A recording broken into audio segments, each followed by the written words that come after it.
Well, get ready for the crackdown. The U.S. is now officially known as a police state. At least that's according to Paul Craig Roberts. He's a columnist and a former Reagan administration official, and he joins me live from Panama City, Florida. Paul, thanks so much for joining me.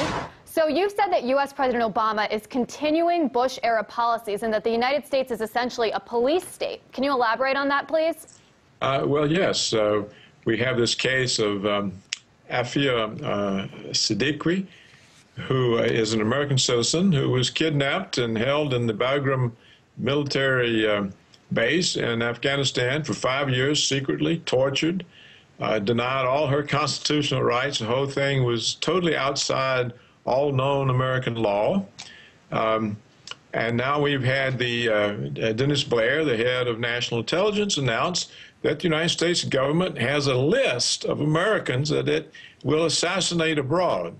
So the government has announced it's going to kill its own citizens without arrest, without trial, without conviction of a capital crime. It's just going to shoot them down somewhere. Well, these two things together are the definition of a police state. And we have a number of constitutional scholars in our most distinguished law schools who have said that these proposals not only are totally illegal under American law, but constitute war crimes under the Geneva Conventions. And what else, how else would you define a police state? And so, I think that's really interesting, Mr. Roberts. I mean, especially because President Obama has spoken out against so many of these things, including torture, and, he's repeatedly said that he wants to close down Guantanamo Bay. So why do you think nothing has changed and he's continuing these Bush-era policies then? That's a very good question. There's no difference so far between his administration and the Bush-Cheney regime. And so what we see is that there's been a coup, a power grab. The law means nothing to the government. It operates totally outside the law with contempt of the law. And what's most amazing is that Dennis Blair, this is not my opinion, he went to the United States Congress and told one of the most important committees, the Committee on Intelligence, that the United States government now has a list of Americans that it will murder.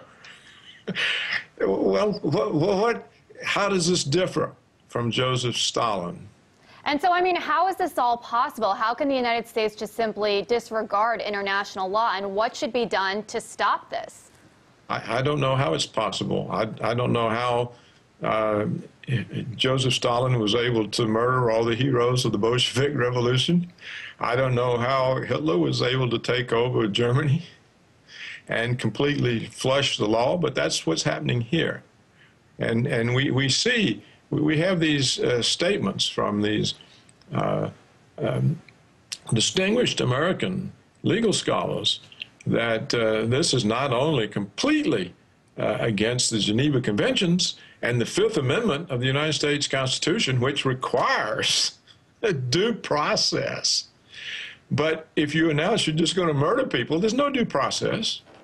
And so I don't know what's going on. I don't understand how this happens or why the American people are so insouciant and inattentive. They just sit and take it. I don't understand why the Congress, when they were told this, didn't order this guy's arrest. I mean, we have a criminal, the head of national intelligence, who comes to the Congress and says we're going to murder American citizens. Nothing happens.